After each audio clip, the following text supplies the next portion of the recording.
মেয়েটা চোখ খুলতেই নিজেকে অনাবৃত আবিষ্কার করে।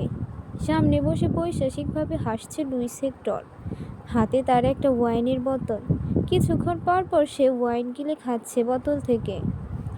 আমার এই অবস্থা কেন? ভয়ে কুঁকড়ে আছে মেয়েটা। হাতে নিজের লজ্জা ঢাকার চেষ্টা করছে। তার বাংলা ভাষা বুঝতে না পারায় পৈশাসিক হাসিটা বেড়ে গেল হেক্টরের। মেয়েটাকে ক্যাসিনো থেকে তুলে এনেছে তার লোকেরা। অলরেডি 2বার রতিক্রিয়া সম্পন্ন করেছে সে মেয়েটার সাথে। তৃতীয়বারের নেশায় উন্মাদ হয়ে আছে সে। মেয়েটা খোলা বুকে হাত বাড়াতেই কামড় দিল মেয়েটা। ব্লাডি বিচ, ইংরেজিতে গালি দিয়ে ওর চুল মুঠি করে ধরে টানতে লাগলো হেক্টর। আর মেয়েটা চিৎকার করতে লাগলো যন্ত্রণায়। দরজায় এসে ঠোকা দিল ক্লার্ক। বস, ব্যাড নিউজ আছে একটা। কি ব্যাড নিউজ? ঢাকায় আমাদের যে প্রতিনিধি ছিল শওকত হোসেন, ও খুন হয়ে গেছে। ওর ফ্ল্যাটে লাশ পাওয়া যায়।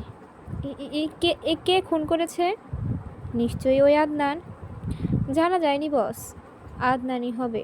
ওর মুন্ডু কাটা চাই আমি। রাগে রিডি করতে শুরু করলো হেক্টরের পুরো শরীর। মেয়েটাকে ছেড়ে দিয়ে বেরিয়ে এলো শয়তানের প্রতিমার সামনে। মাথা ঝুঁকে কি যেন প্রার্থনা করতে লাগলো সে। প্রত্যেকটা নিউজ চ্যানেলে এখন শওকত হোসেনের সংবাদ প্রচার হচ্ছে। টিভিটা অফ করে আদনান হাতের ডায়মন্ড রিংটা গভীর নজরে দেখতে লাগলো। শওকত হোসেনকে খুন করে খুনি তার একমাত্র প্রমাণটা রেখে গেছে। এখন এই ডায়মন্ড রিংটাই পৌঁছাতে সাহায্য করবে খুনি পর্যন্ত। হয়তো এখন বেরিয়ে আসবে আরও রহস্য। অদিতি বড় সন্দেহজনক মেয়ে। প্রথম থেকে এই পর্যন্ত তার প্রতিটি কাজই সন্দেহজনক। হঠাৎ করে কিছু লোকাল গুন্ডার হাত থেকে বাঁচার জন্য সাহায্য চায় সে আদনানের কাছে। তারপর আবার দেশে চলে আসে। হুট করে উপস্থিত হয় শওকত হোসেনের খুনের স্পটে। সব কিছু কী যেন ইশারা করছে, যা আদনানের চোখে ধরা পড়ছে না। কিন্তু ডায়মন্ড রিংটা দেখে মনে হচ্ছে পুরাতন। অদিতির হাতে এরকম ডায়মন্ড রিং দেখেনি সে। তাহলে কে হতে পারে? চোখ বন্ধ করে আলখেল্লা পরা সেই আততায়ীর পালিয়ে যাওয়ার দৃশ্যটা মনে করলো আদনান। লম্বা চুল আর দৌড়ানির ভঙ্গি দেখে সে বুঝেছে আততায়ী একজন মেয়ে। অদিতির সাথে একদমই মিলে না তার। অদিতির হাইট আর একটু বেশি, আর মেয়েটা আর একটু মোটা অদিতির চেয়ে। তবে মেয়েটা যেভাবে সিঁড়ি দিয়ে লাফিয়ে পালিয়েছে তাতে বোঝা গেল বেশ প্রফেশনাল এই কাজে। সুলতান খানের খুনের রহস্য বেরিয়ে আসলেই একে একে বেরিয়ে আসবে প্রত্যেকটা খুনের রহস্য। মেমোরিটা আবার চালু করলো আদনান ল্যাপটপে। প্রথম ভিডিওটা একটু দেখতেই হঠাৎ তার কান খাড়া হয়ে গেল। খুবই ক্ষীণ কণ্ঠে কিছু কথা শোনা যাচ্ছে। আদনান কানটা আরও কাছে নিয়ে গিয়ে শুনতে চাইল। মনে হচ্ছে একটা মেয়ে চিৎকার করে কি যেন বলছে, ঠিক বোঝা যাচ্ছে না। অ্যাম্প্লিফায়ারের ভলিউম অনেক গুণ বাড়িয়েই শব্দটা স্পষ্ট শুনতে পেল সে। কোনো একটা মেয়ে বাংলা ভাষাতে চিৎকার করছে, প্লিজ আমাকে ছেড়ে দিন। আজ আমাদের পবিত্র দিন, আমাকে অপবিত্র করবেন না প্লিজ। ছাড়ুন প্লিজ। আমার স্বামী ঈদের নামাজ পড়ে এসে আমাকে না পেলে খুব কষ্ট পাবে। আদনান ভিডিওটা পজ করে দ্রুত ফোন দিল বসের নাম্বারে। বস, রিমি শেখের ভিডিওটা আপনাকে মেইল করছি, আপনি ভলিউম বাড়িয়ে শুনে দেখবেন। ওখানে একটা মেয়ে চিৎকার করে কি বলছে শুনবেন। আচ্ছা পাঠাও। ফোন রেখে দিয়েই ভিডিওটা বসকে মেইল করে আদনান পাঠালো। কিছুক্ষণ পর বস ফোন ব্যাক করলেন। জি বস, কিছু শুনলেন ভিডিওতে? একটা মেয়ে চিৎকার করে ছেড়ে দেওয়ার জন্য বলছে। কিছু বুঝতে পারলেন বস? কি বুঝবো? আপনি রিমি শেখকে দায়িত্ব দিয়ে গোপন মিশনে পাঠান কখন? এই মাসেই। কিন্তু এই মাসেই তো কোনো ঈদ হয়নি। লাস্ট ঈদ হয়ে গেছে প্রায় 7 মাস হয়ে যাচ্ছে। আর এটা নিশ্চয়ই বাংলাদেশের ঘটনা, যা মেয়েটার কথায় বোঝা গেল। হ্যাঁ তাই তো। রিমি শেখ ডাবল গেম খেলেছে। সে বিএসআই এর মিশনে গেছে, কিন্তু কাজ করেছে অন্য সংগঠনের। এমনও তো হতে পারে সে এই ভিডিওটা দিয়ে কিছু একটা বোঝাতে চাইছে। হতে পারত, কিন্তু সেটা নিশ্চয়ই আপনাকে জানাতো, কারণ সে এটা রিসেন্ট ভিডিও পায়নি। আগের ভিডিওর কপি নিছে, তাই রিস্ক ছিল না তার কাজে। আপনি মনে করে দেখুন, লাস্ট যখন ওর সাথে কথা হয় সে আপনাকে কি বলেছিল? বলেছিল সে একটা গুহায় ঢুকে ওদের সব কিছুর ভিডিও রেকর্ড করছে। আসল কথাটাই আপনার কাছে চেপে যায়। ওরকম কিছুই করেনি সে। এতেই বোঝা যায় রিমি শেখ ডাবল গেম খেলছে। হয়তো কেউ তাকে এই ভিডিওটা দিয়েছে। এমনও হতে পারে রিমি শেখ আমাদের এজেন্ট না, সে আসলে তাদের এজেন্ট। ও মাই গড, এত বড় ধোঁকা! এটাই স্বাভাবিক বস, এই জগৎটাই আসলে ধোঁয়াটে। আমরা যা দেখতে পাচ্ছি আসল ঘটনা হয়তো ভিন্ন। What do you mean? সবাই ভাবছে খুনগুলো ইলুমিনাতির লোকেরা করছে। এমনও তো হতে পারে অন্য কেউ খুন করে নিজেদের দোষটা ইলুমিনাতির উপর চাপাচ্ছে। এর জন্য ওরা প্রমাণ শক্ত করতে রিমি শেখকে ব্যবহার করেছে। কিন্তু ওরা রিমি শেখকে মারলো কেন? যাতে প্রমাণ আরও শক্ত হয়। রিমি শেখের মৃত্যুতে আপনিও ভেবে নিয়েছিলেন ওই ভিডিওতে যারা মেয়েটার হাত পা কাটছে তারাই রিমি শেখকে খুন করেছে। আসলে তা না, যারাই রিমি শেখকে ভিডিওটা দিয়েছে তারাই খুন করেছে রিমি শেখকে। কারণ তারা জানতো রিমি শেখকে খুন করলেই ইলুমিনাতির উপর সন্দেহটা বিএসআই পর্যন্ত এসে পড়বে। খুনের পেছনে যারা আছে তাদের মুখোশ খোলার দায়িত্ব তোমার। আমার বিশ্বাস তুমিই পারবে। চেষ্টা করছি বস, যেই হোক ওরা মাকড়সার জাল বিছিয়ে রাখলেও ওদের কাছে গিয়ে পৌঁছাবো, দৃষ্টি ঘোরাতে পারবে না। বেস্ট অফ লাক মাই বস। আসতে পারি স্যার? ওহ অদিতি, আসো আসো, বসো এখানে। সামনের চেয়ারটায় ইশারা করলো চ্যানেল 36-এর কর্ণধার মাহফুজ ভিক্টর। অদিতি চেয়ারটাতে বসেই মৃদু হাসলো বসের দিকে তাকে। স্যার, আমাদের সব কিছুই ভালো যাচ্ছে। অন্য অন্য চ্যানেলগুলো আমাদের চ্যানেলের নিউজগুলো প্রচার করছে, ক্রেডিট কিন্তু আমাদের চ্যানেলেরই হচ্ছে। সব কিছুর জন্য তোমার অবদান বেশি। আমাকে আর কি করতে হবে স্যার বলে দিন। তোমার কক্সবাজার যেতে হবে। কক্সবাজার জেলার টেকনাফ থানায় পড়ে কুদম গুহাটা। রহস্যময় একটা গুহা। ওটার আশেপাশের জায়গা থেকে প্রতিদিন একটা দুইটা করে মেয়ে হারিয়ে যায়। কিছুদিন আগে আমরা একজন রাজনীতিবিদের খুনের নিউজ প্রচার করেছিলাম। উনিও খুন হয়েছিলেন ওই গুহার সামনে। তোমাকে ওখানে গিয়ে রিপোর্ট বানাতে হবে।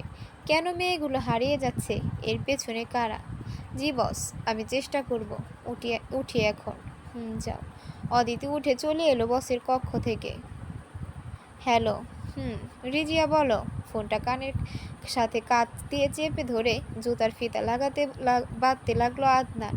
ও পাশ থেকে রিজিয়ার আলতো কণ্ঠ শোনা গেল। তোমাকে খুব মিস করছি, একটু দেখা করবে? পরশুই তো দেখা হলো। 2 দিন তোমাকে দেখি না। 2 দিন কি কম সময় বলো? এখন তো আমি বের হব, কক্সবাজার যাব। কেন? কাজ আছে ওখানে। নিশ্চয়ই অ্যাডভেঞ্চার হবে। আমাকে কি তোমার অ্যাডভেঞ্চারের সঙ্গী করবে? রিস্ক আছে, সরি। তুমি প্রফেশনাল হলে নিতে পারতাম। তুমি তো আছো, আমার কিচ্ছু হবে না। আমি জানি আমার কিচ্ছু হতে দিবে না তুমি। এভাবে বললে তো আর না নিয়ে থাকতে পারবো না। ওপাশ থেকে বাচ্চা মেয়ের মতো হাসির শব্দ শোনা গেল রিজিয়ার। রিজিয়া ফোন কাটতেই বসের ফোন এলো।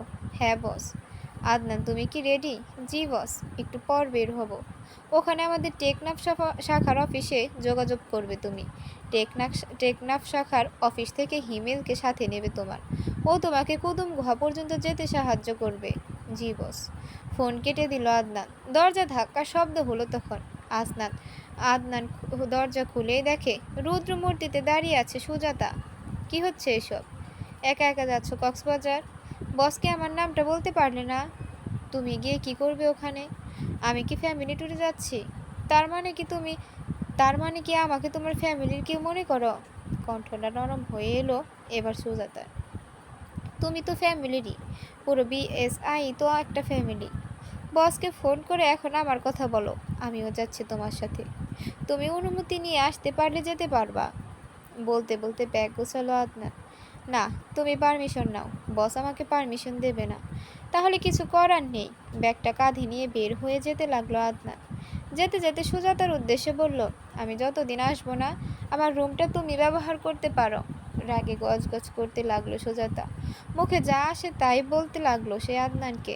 আদনানের প্রতি সে দুর্বল, এটা কিছুতেই বুঝাতে পারে না সে, নাকি বুঝতে চায় না আদনান। টেকনাফ মেরিন ড্রাইভ দিয়ে ছুটে চলেছে একটা মার্সিডিজ। সরু রাস্তা, দুপাশে সারি সারি গাছ। ড্রাইভিং সিটে বসে আছে হিমেল, তার পাশে আদনান। পেছনের সিটে আছে রিজিয়া। স্মার্ট ওয়াচে টাইম দেখে নিল আদনান। 6টা বাজতে আর 10 মিনিট বাকি। সূর্যটা ডুবে যাচ্ছে লাল আভা ধারণ করে। সূর্যের লাল আভা পরিবেশটাকে হালকা রক্তিম করে তুলেছে। আর কতক্ষণ লাগবে? জিজ্ঞেস করলো আদনান। এই তো 10 মিনিট, জবাব দিল হিমেল। গাড়ি আরও কিছু দূর ছুটে আসতেই একটা জটলা দেখতে পেল ওরা। গাড়ি থামাতে বলল আদনান। হিমেল গাড়ি থামালে চোখ থেকে সানগ্লাসটা সরিয়ে জটলার কাছে গেল ওরা। দেখলো একটা মেয়ের লাশ। পাশের জঙ্গল থেকে 2টা বনকুকুর টানতে টানতে নিয়ে আসছিল লাশটা। লাশের অর্ধেক খেয়ে ফেলেছে ওরা। মেয়েটার লাশ যখন জঙ্গল থেকে বের করে আনছিল কুকুর 2টা, তখন লোকের নজরে পড়ে কয়েকজন তাড়া করে কুকুর 2টাকে। তখন লাশ ফেলে দৌড় দেয় ওরা। তবে বেশি দূর যায় না। জঙ্গলের কুকুর মাংসাশী ওরা। মাংসের গন্ধে মাতাল হয়। জঙ্গলে একা কাউকে পেলে ঝাঁপিয়ে পড়ে, মুহূর্তেই কামড়ে মাংস ছিঁড়ে খায়। দূর থেকে চেয়ে থাকে কুকুর 2টা। মেয়েটার বাকি অর্ধেক দেহের লোভ হয়তো সামলাতে পারছে না এখনো। কুকুর 2টার দিকে একবার তাকিয়েই লাশের দিকে তাকায় আদনান। দুর্বল চিত্তের কেউ দেখলে হয়তো ভয়ে হার্ট অ্যাটাক করতো এতক্ষণে। পাশে এসে দাঁড়িয়ে রিজিয়া। লাশের দিকে একবার তাকাতেই চোখ সরিয়ে নেয় সে। আদনানের ডান বাহুতে মুখ চেপে ধরে। চলো। রিজিয়ার হাত ধরে গাড়ির দিকে হাঁটে আদনান। জঙ্গলের ভেতরে একটা বাংলোতে এসে পড়ে ওরা। চাবি দিয়ে দরজার লক খুলে হিমেল। বিছানার উপর ব্যাগ রাখতে রাখতে হিমেল বলে, এটা আমাদের বাংলো। 3টা রুম। ওদিকটা কিচেন। এদিকে আসো, কখনো আসা হয়নি। পরিবেশটা সুন্দর, পাশে জঙ্গলে ভয়ানক প্রাণী। সময়টা ভালোই কাটবে। আপনার সাথে আমার এই প্রথম দেখা। অনেক ইচ্ছে ছিল আপনাকে সামনাসামনি একবার দেখার। অনেক শুনেছি আপনার কথা। এবার আপনার সাথে একসাথে মিশনে এসেছি। সত্যি আমি গর্বিত। মৃদু হেসে হিমেলের কাঁধ আলতো করে চাপড়ে দিল আদনান। খাবারের কি হবে? জিজ্ঞেস করলো সে। বুয়া আছে, ফোন করলে আসবে সে রাধার জন্য। আচ্ছা, ফোন করো তাহলে। রিজিয়া, তুমি ওই রুমে রেস্ট নাও, আমি একটু বের হই। কোথায় যাবে তুমি? পরিবেশটা দেখব, লোভ সামলাতে পারছি না। আমিও আসি? না, তুমি রেস্ট নাও। আসি না প্লিজ। রিজিয়া কথাটি এমনভাবে বলল আর না করতে পারলো না আদনান। হিমেলের দিকে তাকিয়ে সে বলল, হিমেল, তাহলে তুমি থাকো, আমরা একটু ঘুরে আসি। মাথা দুলালো হিমেল। ব্যাগ থেকে বাইনোকুলারটা বের করে রিজিয়াকে নিয়ে বাংলো থেকে বের হলো আদনান। পাহাড়ি রাস্তার দুপাশে ঘন জঙ্গল। লম্বা লম্বা গাছ মাথা উঁচু করে দাঁড়িয়ে আছে। পাশাপাশি হাঁটছে ওরা। মাঝখানে চোখে বাইনোকুলার লাগিয়ে দেখছে আদনান। খানিক দূর থেকে ঘুঘু পাখির ডাক ভেসে এলো। আরও বিভিন্ন পাখির ডাক শোনা গেল একসাথে। একজন কাঠুরে ওদেরকে দেখে নিজের কাজ থামিয়ে তাকালো। কাঠুরের পাশে গিয়ে আদনান জিজ্ঞেস করলো, আপনি কি এই এলাকার? যে সাহেব। আপনারা কি শহর থেকে আইছেন? আমরা ঢাকা থেকে এসেছি। ওদিকে যায়েন না, ওদিকে কুকুর আছে, মানুষের মাংস খায় ওরা, খুব ভয়ঙ্কর। সাবধান করলো কাঠুরে। সাবধান করার জন্য ধন্যবাদ চাচা। আপনি যে এখানে গাছ কাটেন, ফরেস্ট অফিসাররা কিছু বলেন আপনাকে? ফরেস্ট অফিসারে আহে না এদিকে। গত 2 বছরে 4জন অফিসারের মইতইছে এইখানে। কুকুরগুলো ওদেরকে খাইয়া এমন অবস্থা করছিল, সেনার যাইতেছিল না মানুষ না অন্য কিছু। তারপর থেকে কোনো অফিসার সাহস পায় না আসার। তাহলে চাচা আমরা একটু দেখি ওদিকটা। যে আচ্ছা। সামনের দিকে হাঁটতে লাগলো ওরা। আরও অনেকক্ষণ হাঁটার পর একটা সাইনবোর্ড দেখতে পেল ওরা। সাবধান, বিপজ্জনক এলাকা। সাইনবোর্ডের লেখাটা পড়ে আগ্রহ বেড়ে গেল আদনানের। বিপদ নিয়ে খেলা করা, এটা তার নেশা। অনেকের মদ সিগারেটের নেশা থাকে, আর ওর নেশা অ্যাডভেঞ্চার, বিপদ, রহস্য, এসবে। পা বাড়ালো আদনান সাইনবোর্ডের ওপাশে। রিজিয়া ওর একটা হাত ধরে বলল, যেও না প্লিজ। আসার সময় অর্ধ খাওয়া মেয়েটার লাশের চেহারাটা ভেসে উঠল তার চোখের সামনে। শরীরটা কেঁপে উঠল তার ভয়ঙ্কর কুকুরগুলোর কথা ভেবে। আদনান তার হাতটা শক্ত করে ধরে আলতো কণ্ঠে বলল, অ্যাডভেঞ্চার নেশায় ছুটে এসেছো না আমার সাথে? চোখ টিপল রিজিয়া। আমার উপর ভরসা নেই। নীরবে এবার চলতে লাগলো রিজিয়া আদনানের সাথে। আরও ভেতরে প্রবেশ করলে ওদের কানে ঘু ঘু শব্দ এলো। মনে হলো কোনো জন্তু শিকারের জন্য উৎ পেতে আছে। সাবধান হয়ে গেল আদনান। রিজিয়াকে পেছনে রেখে সাবধানে পা চালালো। ঝোপ থেকে হঠাৎ লাফ দিল একটা কুকুর। তড়িৎ বেগে সরে যাওয়ার কুকুরের কামড় লাগেনি গায়ে। কুকুরটা আবার ঘুরে দাঁড়ালো শিকারের আশায়। ঝোপ থেকে আর একটা কুকুর বেরিয়ে এসে আগেরটার পাশে দাঁড়ালো। দাঁতগুলো এমনভাবে বের করে আছে যেন অনেক দিনের অভুক্ত। একটু একটু করে কাছে আসছে কুকুর দুইটা। সুযোগ পেলে ঝাঁপিয়ে পড়বে। রিজিয়া শক্ত করে আঁকড়ে আছে আদনানের বাহু। হোলস্টার থেকে গ্লক 19 বের করে গুলি করলো আদনান। একটা কুকুরের গায়ে লাগলো গুলি, অন্য কুকুরটা ঝাঁপিয়ে পড়লো ওদের গায়ে। হালকা সরে গিয়ে ডান হাতে সবেগে ঘুষি চালালো আদনান কুকুরটার চোয়ালে। মুখ থেকে কয়েকটা দাঁত ঝরে পড়লো কুকুরে। এবার কিছুটা সতর্ক হয়ে গেল কুকুরটা। বুঝে নিয়েছে প্রতিপক্ষ মোটেও দুর্বল নয়। দ্বিতীয়বার আক্রমণ করার সুযোগ হচ্ছে। মুখ থেকে রক্ত ঝরছে কুকুরের। এবার রিজিয়ার দিকে দৃষ্টি দিল কুকুরটা, হয়তো ওর উপরেই ঝাঁপিয়ে পড়বে। আদনান রিজিয়াকে আড়াল করে পিস্তল তাক করলো কুকুরটার দিকে। কুকুরটা ঝাঁপ দেওয়ার সাথে সাথে গুলি করলো আদনান। গুলিটা কুকুরের মুখ দিয়ে ঢুকে গুলি দিয়ে বের হলো মগজ থেকে। ঢলে পড়লো কুকুরটা। সাথে সাথে ঝোপঝাড় সরানোর আওয়াজ শোনা গেল। মনে হচ্ছে অনেকগুলো কুকুর একসাথে দৌড়ে আসছে। হঠাৎ গুলির শব্দ শোনা গেল। গুলিটা আদনানের চোখের আধ ইঞ্চি সামনে দিয়ে গিয়ে একটা গাছে লাগলো। তার মানে কুকুর না, তবে কি এই বিপজ্জনক এলাকায় মানুষ থাকে গোপনে? ঝোপ থেকে অনেকগুলো লোকের মাথা দেখা গেল। রিজিয়া রা দেরি করলো না আর আদনান রিজিয়ার হাত ধরে পালাতে শুরু করলো। পেছন থেকে একের পর এক গুলির শব্দ শোনা গেল। বিপদ সংকেত লেখা সাইনবোর্ডটা ক্রস করতেই পেছনের গুলি থেমে গেল। কারো আসার উপক্রম পাওয়া গেল না আর। হাঁপাতে হাঁপাতে বসে পড়লো রিজিয়া। হোলস্টারে গ্লক 19টা রাখতে রাখতে আদনান প্রশ্ন করলো তাকে, রিজিয়া তুমি ঠিক আছো তো? হ্যাঁ আমি ঠিক আছি। ওরা কারা? মানুষকে এভাবে গুলি করতে পারে? পশুর জায়গায় কি মানুষ থাকতে পারে বলো? ওরাও পশু হয়ে গেছে, কিন্তু আমার প্রশ্ন হচ্ছে ওরা এখানে কেন? এখানে সাইনবোর্ড আর ওরা ওখানে। নিশ্চয়ই কোনো গণ্ডগোল আছে। হয়তো ওরা চায় না ওদিকে মানুষ গিয়ে তাদের অস্তিত্ব জেনে যাক, তাই এত কড়া নিরাপত্তা। কিন্তু হান্টার ডগগুলো ওদেরকে কিছু করে না কেন? আমিও সেটা ভাবছি। এমন হিংস্র প্রাণী আমি আর দেখিনি, অথচ ওদেরকে কিছুই করে না। পরে দেখা যাবে। অন্ধকার হয়ে আসছে, চলো ফিরে যাই। উঠে দাঁড়ালো রিজিয়া। গা ঘেঁষে হাঁটতে লাগলো সে আদনানের। আর চোখে তাকাচ্ছে সে ওর দিকে। ঝাপসা অন্ধকারে আদনানের চেহারাটা ভালো করে দেখা যাচ্ছে না। অন্ধকারে রিজিয়ার ঠোঁটের কোণে লুকানো হাসি ফুটে উঠেছে। হাজারো অনুভূতির হাসি। মানুষটাকে যত দেখছে তত ভালো লাগে বেড়ে যাচ্ছে তার। কি এক অজানা মায়ায় কাছে টানার এক অপরিসীম শক্তি আছে মানুষটার মাঝে। তাই হয়তো এত দূর থেকে ছুটে এসেছে সে আদনানের সাথে।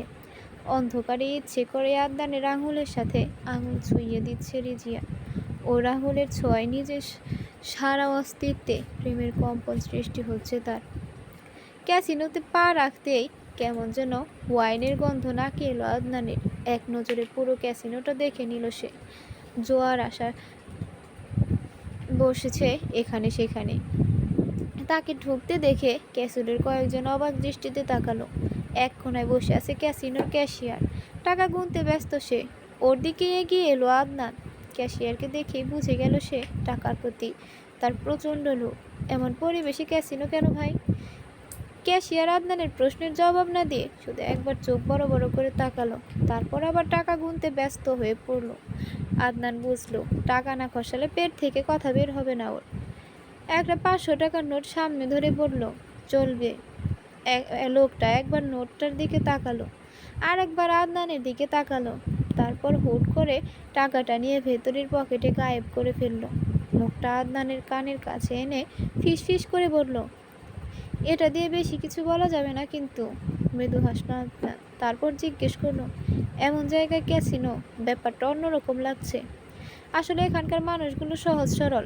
হঠাৎ নতুন জিনিস দেখে ছুটে আসে, আর আমাদের মালিক ওদের কাছে থেকে কৌশলে টাকা আদায় করে। মালিককে? উনি বিদেশি, এখানে আসে মাঝে সাঝে। থাকে কোথায়? কোথায় থাকে জানি না। আচ্ছা, কিছুদিন আগে একজন রাজনীতিবিদ খুন হয় কুতুব গুহার সামনে। আপনি কিছু জানেন এ ব্যাপারে? লোকটা যেন আদনানের কথা শুনতেই পায়নি। টাকা গুনতে ব্যস্ত হয়ে পড়ল। বুঝলো আদনান 500 টাকার মেয়াদ শেষ। আর 200 টাকা বের করে লোকটার সামনে ধরতেই টাকা নিয়ে এসে মুখ খুলল। ওনার নাম হায়দার আলী। খুব ভালো লোক ছিলেন। বন সংরক্ষণে কাজ করতেন। একদিন নিসর্গের এক লোকের সাথে ঝগড়া হয় তার। পরদিন হায়দার ভাইয়ের লাশ পাওয়া যায়। নিসর্গের লোকটার ব্যাপারে কিছু জানেন? শুনলাম লোকটাকে আর খুঁজে পাওয়া যাচ্ছে না। আচ্ছা, তার নামটা কি জানতে পারি? মৌসুমি ভুঁড়িওয়ালা। মানে আমার নাম। এটা কেমন নাম? নামের সাথে তো আপনার মিল নাই। ভুঁড়ি টুড়ি তো কিচ্ছু নেই। ওটা আমাদের বংশের পদবী। খান বংশ, চৌধুরী বংশের মতো একটা বংশ, ভুঁড়িওয়ালা বংশ। আমার দাদার পরদাদা ছিলেন বাঁশের মতো পাতলা, কিন্তু তার শখ ছিল যদি একটা বড় ভুঁড়ি থাকতো তার। ভুঁড়ি নাই বলে সে নিজের নামের সাথে টাইটেল দেয় ভুঁড়িওয়ালা। তারপর থেকে আমাদের বংশটা ভুঁড়িওয়ালার বংশ। তাই তো বলি, এত টাকাকে কোন ভুঁড়িতে যায়? তা মৌসুমি তো মেয়েদের নাম। এটা নিয়ে কিছু বলবেন না? এটা আমার দাদার সেন্টিমেন্টের প্রশ্ন। কান্না কান্না গলায় কথাটি বলে চোখ মুছল মৌসুমি ভুঁড়িওয়ালা। তারপর বলল, আমার দাদার খুব শখ ছিল তার প্রথম নাতিটা যেন মেয়ে হয়। মেয়ে হলে তার নাম রাখবে মৌসুমি। কিন্তু আমি হওয়ার পর আমার দাদা খুব কষ্ট পায়। কষ্ট কিছুটা কম হওয়ার জন্যই আমার নাম রাখে মৌসুমি ভুঁড়িওয়ালা। আচ্ছা ভুঁড়িওয়ালা ভাই, পরে কোনো তথ্য লাগলে জেনে নেব। হ্যাঁ না কিছুই না বলে আবার টাকা গুনতে ব্যস্ত হয়ে পড়ল মৌসুমি ভুঁড়িওয়ালা। আদনান চলে আসার উদ্দেশ্যে পা বাড়াতেই ক্যাসিনোতে ঢুকে হেক্টর আর তার দল। কারা ওরা? থেমে প্রশ্ন করে আদনান ভুঁড়িওয়ালাকে। সামনের দিকে একবার তাকিয়ে ভুঁড়িওয়ালা উত্তেজিত হয়ে বলে, সাবধান, ওনার সামনে কিছু করতে যাবেন না। এই ক্যাসিনোর মালিক লুইস হেক্টর। খুব ডেঞ্জারাস। কেন, কি করছেন উনি? এই এলাকায় কয়েকদিন হয়েছে উনি এসেছেন। এরই মধ্যে ভয়ঙ্কর সৃষ্টি করেছেন। ওই যে মেয়েটা দেখতে পাচ্ছেন স্টেজে নাচ করছে, কাল দেখবেন মেয়েটাকে আর পাওয়া যাচ্ছে না। কেন?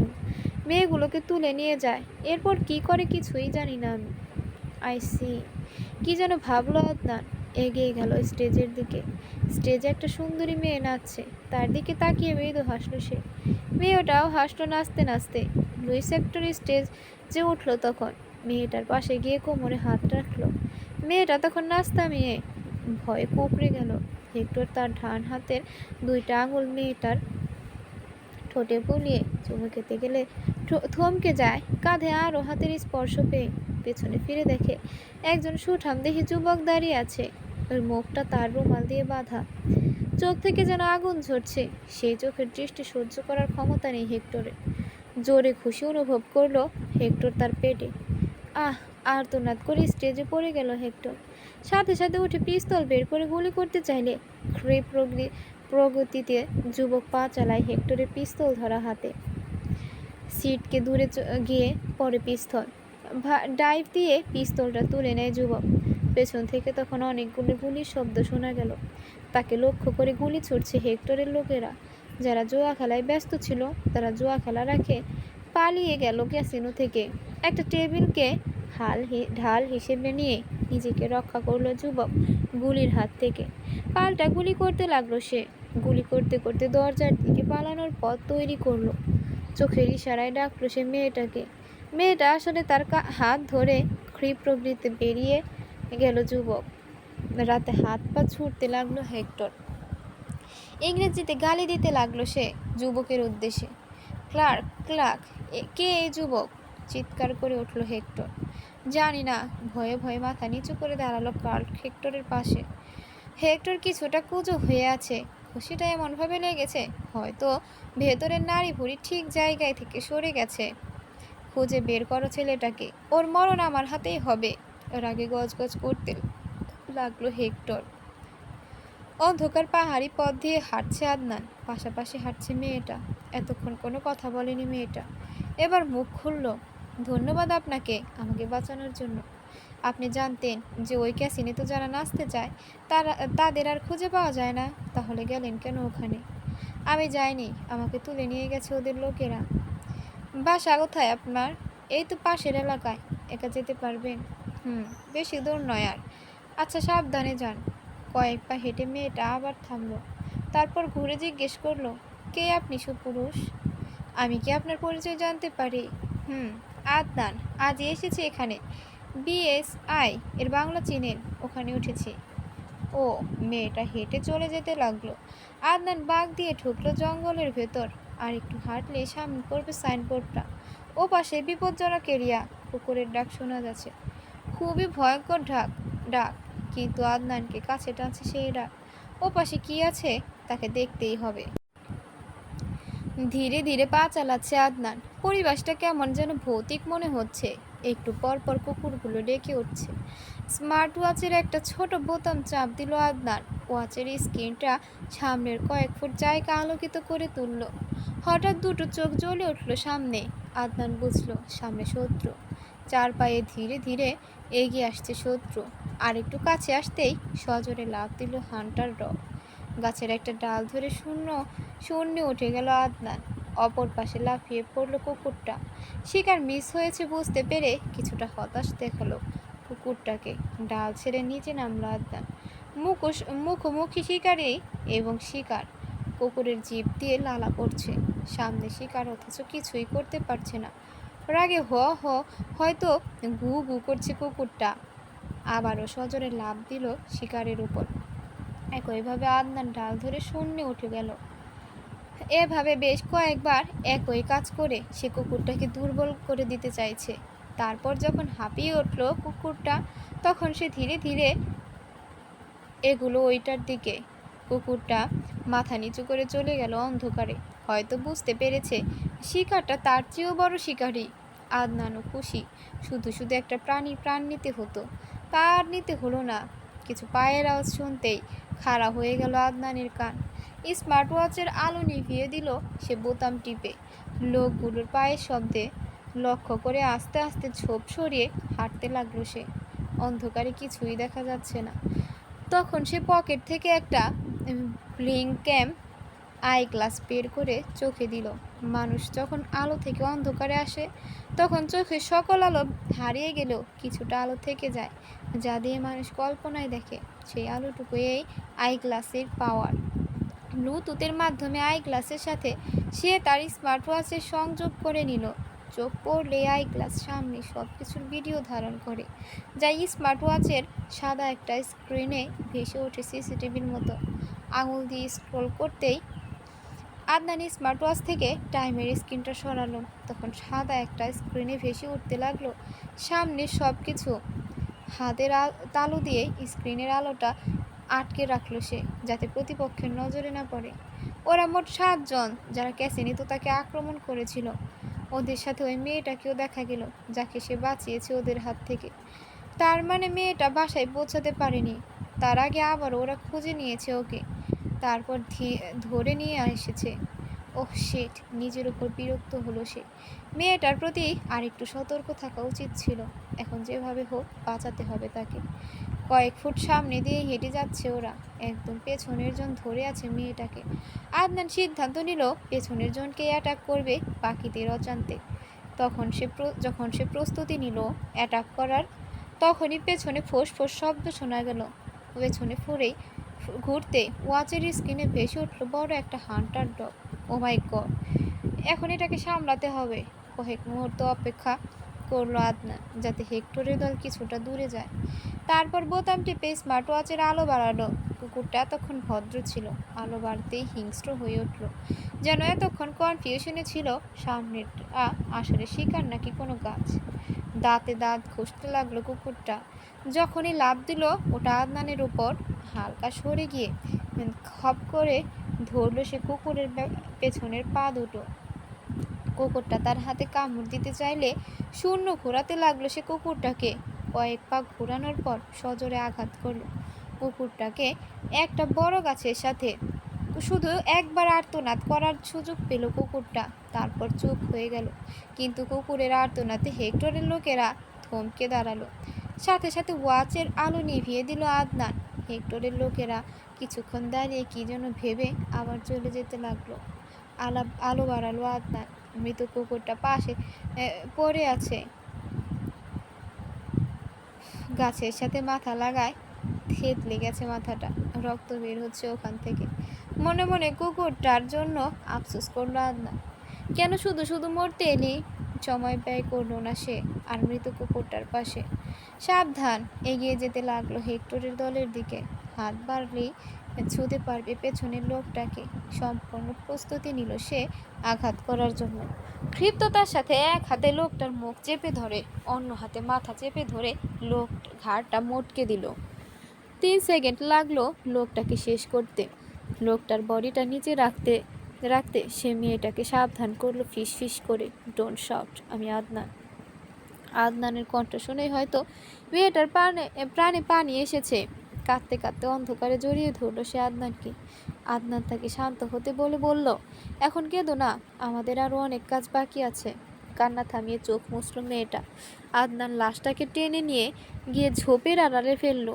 কুকুরগুলো ওদেরকে কিছু করে না, কিন্তু মৃত শরীর পেয়ে হয়তো ছাড়বে না।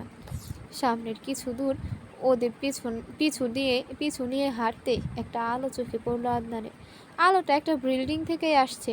এমন গভীর জঙ্গলে বিল্ডিং, হয়তো এটাই ওদের আস্তানা। একে একে ওরা ভেতরে ঢুকতে লাগলো। হঠাৎ পেছনে নজর দিতেই চিৎকার করে উঠলো ওরা। হয়তো এতক্ষণে খেয়াল করেছে তাদের একজন সঙ্গী সহ মেয়েটা নিখোঁজ। তাদের চিৎকারে আরও কয়েকজনে বের হলো ভেতর থেকে। সবাই মিলে তার চারপাশে খুঁজতে লাগলো। একটা গাছের ডালের উপর উঠে আদনান এবং মেয়েটা নিজেদেরকে ওদের দৃষ্টি আড়ালে রাখলো। হেক্টরের গলার আওয়াজ বেড়ে গেল। চিৎকার করতে লাগলো সে, ক্লার্ক, ক্লার্ক! পাশে এসে দাঁড়ালো মাইকেল ক্লার্ক। তাকে কি যেন নির্দেশ দিল হেক্টর। নির্দেশ পেয়ে ভেতরে ছুটে গেল ক্লার্ক। কিছুক্ষণ পর 2টা শেকলে বাঁধা কুকুর নিয়ে হাজির হলো ক্লার্ক। হয়তো কুকুর দুটোকে দিয়ে তাদের দলের ওই লোকটাকে খুঁজবে। তাই করলো ওরা। কুকুর ছুটলো, 2টা ছুটলো লোকটাকে খোঁজার কাজে। ওদের পেছনে সবাই ছুটতে লাগলো। হেক্টরও থেমে নেই। ওদের অবস্থা দেখে আদনানের ভীষণ হাসি পাচ্ছে। গাছের উপরে লাফ দিয়ে নামলো সে গাছের উপর থেকে। আড়মোড়া ভাঙার মতো করে হাত দুটো প্রসারিত করে ক্লান্তি দূর করলো। তারপর মেয়েটাকে গাছ থেকে নামতে সাহায্য করলো। সামনে এখন ওদের লোক নেই। নির্ভয়ে এগিয়ে গেল আদনান বিল্ডিংটার দিকে। মেয়েটা ভয় পাচ্ছে, বারবার ফিরে যাওয়ার জন্য আদনানকে তাগাদা দিচ্ছে, কিন্তু তার কথা কানেই নিল না সে। ভেতরে ঢুকেই ছাড়বে, কিন্তু ভেতরে এসে আদনানের ধারণা পাল্টে গেল। ওদের দলের কয়েকজন এখনো ভেতরে আছে। একটা বড় মূর্তির সামনে দাঁড়িয়ে ওরা মাথা ঝুঁকে আছে। দরজা লক করে দিল আদনান। এরা নিশ্চয়ই ভালো লোক না, বুঝতে পেরেছে সে। এদের কাউকে জীবিত ছাড়া যাবে না। দেশের ক্ষতি করতেই হয়তো এরা এখানে বসে গভীর ষড়যন্ত্র করে প্রতিনিয়ত। কিন্তু পেছন থেকে শত্রুকে হামলা করে কোনো মজা নেই। যা একটু আগেও সে ওদের একজনকে মেরে বসেছে। শুধুমাত্র মেয়েটাকে বাঁচানোর জন্যই পেছন থেকে হামলা করেছে সে। কিন্তু মেয়েটা এখন তার আয়ত্তে। পেছন থেকে হামলা করার কোনো মানেই নেই। নিজের অস্তিত্ব ওদেরকে জানাতেই সে বলে উঠল, হ্যালো ভাই সব। চমকে তাকালো ওরা। আদনান ওদের পাশে যেতে যেতে মৃদু হাসলো। ওরা পরস্পরের দিকে তাকাতে লাগলো। হয়তো এমনও আশম্বিক ঘটনায় নিজেরাই টাসকি খেয়ে গেছে ওরা। মুহূর্তটাকে দেখে নিল আদনান। মূর্তির ওপর ত্রিভুজাকৃতির স্নেহ চিহ্ন আঁকা, তারই মাঝখানে বড় একটা চোখ। মুহূর্তের চোখ বুঝে নিল আদনান পুরো ব্যাপারটা। আক্ষেপ করছে সে প্রতিপক্ষের আক্রমণের জন্য। নিজে আগে ফাইট শুরু করতে করতে সে ক্লান্ত হয়ে গেছে। একটা ঝোপের পাশে এসেই থামলো কুকুর 2টা। ঝোপের আশেপাশে খুঁজে পেল ওরা লোকটাকে, মৃত পড়ে আছে। হেক্টর রাগে গজগজ করতে লাগলো। ওহ শিট, কে করেছে এটা? ইংরেজিতে চিৎকার করে উঠল হেক্টর। মাইকেল ক্লার্ক তাকে শান্ত করার চেষ্টা করছে। শান্ত হন প্লিজ, আমাদের একটা লোক শেষ হয়েছে, এখনও আরও অনেক লোক আছে। সজোরে থাপ্পড় বসালো হেক্টর ক্লার্কের গালে। আমি ওর জন্য চিন্তা করছি না, মেয়েটাকে খুঁজো, মেয়েটাকে, ওকে আমার চাই। ও হাত ছাড়া হয়ে গেলে আমাদের অনেক কিছু ফাঁস হয়ে যাবে। আমার অনেকক্ষণ খোঁজাখুঁজি করেও পেল না ওরা মেয়েটাকে। শেষে হতাশ হয়ে ফিরে এলো বিল্ডিংয়ের ভেতরে ঢুকতেই আরও বেশি শক খেলো। সব কিছু যেন উলটপালট করে গেছে। তাদের দলের যারা এখানে ছিল সবার লাশ পড়ে আছে। শয়তানের মূর্তিটা দুভাগ হয়ে পড়ে আছে এক পাশে। তারই এক অংশের উপর রক্ত দিয়ে কি যেন লেখে গেছে, the game is start now. রাগে হাত পা ছুড়তে লাগলেন হেক্টর। ইহ, এটা আর কারো কাজ না, এটা ওরই কাজ, যে বাংলাদেশে আমার সবচেয়ে বড় শত্রু। ওই আদনান, ওকে আমি ঢাকায় খুঁজতে লাগিয়েছি, আর ও নিজে আমার কাছে এসেই আমার সব কিছু শেষ করে দিচ্ছে। রাগ কন্ট্রোল করতে পারছে না হেক্টর কোনো মতে। বাইনোকুলারে চোখ লাগিয়ে পাহাড়ি এলাকায় সৌন্দর্য উপভোগ করছে আদনান। গ্রামের এই দিকটায় বেশিরভাগ চাকমা উপজাতির বাস। ছোট ছোট চাকমা ছেলে মেয়েরা পাহাড়ে জ্বালানি কাঠ সংগ্রহ করছে খুঁজে খুঁজে। কয়েকটা উপজাতি মেয়ে কলসে করে কুয়া থেকে পানি নিয়ে ঘরে ফিরে যাচ্ছে, আর একজন মধ্যবয়স্ক লোক পাহাড়ের ধারে জুম চাষে ব্যস্ত ছিলেন। লোকটার দিকে এগুলো ওরা। ওদেরকে দেখে চাকমা লোকটা কাজ ফেলে তাকালো। চাচা, একটা সাহায্য করবেন, বলে উঠল আদনান। কি কি সাহায্য হনা? কি সাহায্য বলুন না। দক্ষিণ চট্টগ্রামের আঞ্চলিক ভাষায় কথা বলল লোকটা। এখানে কুদুম গুহাটা কোথায়? ইতি সোজা যায় ডান সাইডে অজ্ঞা রাস্তা পাইবা। রাস্তার তুন হদ্দূর গেলেই কুদুম গুহা পাইবা। এখান থেকে সোজা গিয়ে ডান পাশে একটা রাস্তা পাবে, আর রাস্তাটি থেকে কিছু দূর গেলেই কুদুম গুহা পাবে। লোকটার কথা আদনান কিছু না বুঝলেও হিমেল কিছুটা বুঝতে পারল। লোকটাকে ধন্যবাদ দিয়ে ওরা হাঁটতে লাগলো কুদুম গুহার দিকে। তিনজনে এসে দাঁড়ালো কুদুম গুহার সামনে। গুহার প্রবেশ মুখটা যেন তিমি মাছের মতো হাঁ করে আছে গিলে খাওয়ার জন্য। চলো ভেতরে যাই, বলল আদনান। ভেতরে গিয়ে কি হবে? লোকটা তো এখানেই মারা গিয়েছিল, গুহার সামনে। ভেতরে যেতে ভয় পাচ্ছে রিজিয়া। আদনান বুঝতে পেরে মৃদু হাসলো। চলো, কিচ্ছু হবে না। গুহাটা দেখার জন্য বহুদূর থেকে লোক আসে, আর তুমি গুহার মুখে এসে ঢুকবে না? কিন্তু আমাদের সাথে তো লাইট বা কিচ্ছু নেই, ভেতরে খুব আঁধার। স্মার্ট ওয়াচ আছে। হাতের ঘড়িটার দিকে একবার তাকিয়ে মৃদু হাসল আদনান। তারপর তিনজনেই গুহার ভেতর প্রবেশ করলো হাঁটু পানিতে হেঁটে। স্মার্ট ওয়াচের ছোট একটা বোতাম টিপল আদনান। পুরো ওয়াচটা জ্বলে ওঠে। এই মুহূর্তে চারপাশ আলোকিত করে ফেললো। বাদুড়ে প্রাণীগুলো ডানা ঝাপটিয়ে উঠতে লাগলো এদিক সেদিক। কয়েকটা এসে ওদের নাকে মুখে ডানা ঝাপটিয়ে গেল। তখনই সামনে দিয়ে উড়ে যায় প্রাণীগুলো। রিজিয়া হাত দিয়ে আত্মরক্ষার ভঙ্গিতে চিৎকার করে ওঠে। পানির ভেতর দিয়ে হাঁটার সময় কলকল ধ্বনি হচ্ছে। হাঁটতে হাঁটতে ভেতরের দিকে অনেক দূর চলে আসার পর রিজিয়া হাঁপিয়ে উঠল। আর কত দূর যাব? এই গুহাটা কত লম্বা! কষ্ট হচ্ছে বুঝি? কোলে তুলে নিব? লজ্জা পেয়ে মুখ নিচু করে হাসলো রিজিয়া। আবারও নীরবে হাঁটতে লাগলো ওরা। হঠাৎ ওয়াচের অ্যালার্মে থমকে দাঁড়ালো আদনান। ওয়াচের স্ক্রিনে ভেসে উঠল পয়জন অ্যালার্ট। হিমেল এবং রিজিয়ার গতি রোধ করে আদনান বলে উঠল, সামনে বিষাক্ত কিছু আছে, যার প্রভাব খুবই ভয়ঙ্কর। তাহলে চলো ফিরে যাই। খুশি দেখালো রিজিয়াকে। ইতিমধ্যে অনেকটা হাঁপিয়ে গেছে সে। উফ, চলো সামনে। বিষক্রিয়া হয়ে মারা গেলে কি করব? কিচ্ছু হবে না, চলো। আগে আগে চললো আদনান, একটু পেছনে রিজিয়া এবং হিমেল। আদনানের সাথে হিমেলের এই প্রথম সাক্ষাৎ হলেও মানুষটাকে চিনে সে হাড়ে হাড়ে। সামনে বিপদ, তাই আরও বেশি ছুটে যাবে সেদিকে। তবে মানুষটার উপর ভরসা করা যায়, তাই তো নীরবেই পা চালাতে লাগলো সে আদনানের পিছু পিছু। জঙ্গলের আঁকাবাঁকা পথ দিয়ে হাঁটছে হেক্টর ও তার দল। সামনে সামনে হাঁটছে গলায় শেকল বাঁধা কুকুর দুটো। মানুষের মতো প্রায় সব কিছু করতে পারে, বুঝতে পারে কুকুর দুটো, শুধু কথা বলতে পারে না। ভালো প্রশিক্ষণ পেলে হয়তো মানুষের ভাষাটাও আয়ত্ত করে নিত। এমন সাংঘাতিক সাংঘাতিক প্রাণী এ দুটো। জঙ্গলের সকল কুকুরগুলোর লিডার এরা। হেক্টর নিজে প্রশিক্ষণ দিয়েছে ওদের, খুবই ভয়ঙ্কর প্রশিক্ষণ দিয়েছে। হেক্টরের অনেক মিশনে কুকুর দুটোর অবদান অনেক বেশি। ক্লার্ক, সব কিছু রেডি করো। রাত ঠিক 3টায় সাগরে যেন আমাদের জাহাজ রেডি থাকে। আজ রাতেই আমরা খনি থেকে সকল সোনা আর তেল নিয়ে জাহাজে তুলব। সাগর পথেই চলে যাবে তুমি জাহাজ নিয়ে। ক্লার্কের উদ্দেশ্যে কথাগুলো বলল হেক্টর। আমি একা? আমাদের কাজ তো শেষ হবে এখানে, সবাই একসাথে চলে যাই। রাগান্বিত হয়ে ক্লার্কের বাম গালে চর বসালো হেক্টর। জানিস না, আমার শত্রুকে বাঁচিয়ে রেখে যাব না আমি। আদনানের ঘাট থেকে মাথা আলাদা করে তবেই দেশে ফিরবো ওর মাথা সঙ্গে করে।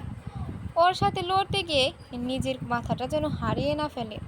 মনে মনে বলল ক্লার্ক। সে ইতিমধ্যে চিনে ফেলেছে আদনানকে। তাদের সকল শক্তি ওই আদনানের কাছে ধুলো মাত্র।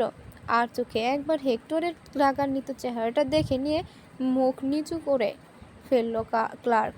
কিছুটা দূরে নজর গেল হেক্টরের। বিপদসীমার ভেতরে ঢুকে পড়েছে একজন কাঠুরিয়া। পিস্তল বের করে গুলি করলো হেক্টর তার কপাল লক্ষ্য করে। নিচে ঢলে পড়ে ছটফট করতে লাগলো কাঠুরিয়া। তাজা রক্তের গন্ধ পেয়ে ঝোপ থেকে বেরিয়ে এলো কয়েকটা কুকুর। তারপর ছিঁড়ে ছিঁড়ে খেতে লাগলো কাঠুরিয়ার দেহখানা। ঠিক তখনই হেক্টরের চোখ গেল আবার একটা গাছের আড়ালে। কে যেন ক্যামেরায় ভিডিও করছে তাদের। হেক্টর ওদিকে পিস্তল তাক করলো আবার। সাথে সাথে একটা মেয়েকে পালাতে দেখা গেল ও গাছের ওপাশ থেকে। পিস্তল নামিয়ে নিল হেক্টর। মেয়েদের প্রতি দুর্বল সে। শয়তান প্রভু মেয়েদের নরম দেহকে বেশি পছন্দ করে। তাছাড়া বাংলাদেশি মেয়েগুলোর দেহতে সে আলাদা একটা স্বাদ পায়। টম প্রিন্স যা মেয়েটাকে ধরে নিয়ে আয় বলেই কুকুর দুটোর শিকল ছেড়ে দিল হেক্টর। সাথে সাথে কুকুর দুটো হিংস্র গতিতে তাড়া করলো মেয়েটাকে। মুহূর্তে মেয়েটাকে ধরে ফেললো টম প্রিন্স। ক্যামেরা সহ পড়ে গেল মেয়েটা। তার জামা দুপাশে কামড়ে ধরে টানতে টানতে নিয়ে আসতে লাগলো টম এবং প্রিন্স। তা দেখে হেক্টরের ঠোঁটে শয়তানি হাসি ফুটে উঠল। এটাই মনে হয় বিষাক্ত এরিয়ার সীমানা। নেটের পজিশন দেখে বলে উঠল হিমেল। এটাই। এখানে পয়জন অ্যালার্ট 100% দেখাচ্ছে বলেই ওয়াচ থেকে চোখ ফেরালো আদনান। হাতের ওয়াচটা তার অনবরত অ্যালার্ম দিয়ে যাচ্ছে। নেটটা সরিয়ে ভেতরে পা বাড়াতে গেল। পেছন থেকে তার একটা হাত চেপে ধরল রিজিয়া। আদনান তার দিকে তাকিয়ে দেখল রিজিয়ার চোখে অনুনয়। কণ্ঠ নরম করে জিজ্ঞাসা করলো, ওদিকে আর না গেলে হয় না? ঠোঁটটা হালকা মেলে রহস্যময় হাসলো আদনান। স্মার্ট ওয়াচের আরেকটা ছোট বোতাম চাপলো সে। সাথে সাথে আলোটা সবুজ বর্ণ ধারণ করে ঝিকঝিক করতে লাগলো। এই আলোর সংস্পর্শে যে কোনো বিষাক্ত জিনিস তাদের ক্ষমতা হারায়। সো ভয়ের কিছু নেই। সত্যি তো? আলতো করে চোখ টিপলো আদনান। আমি কি তোমার বাহুটা একটু ধরতে পারি?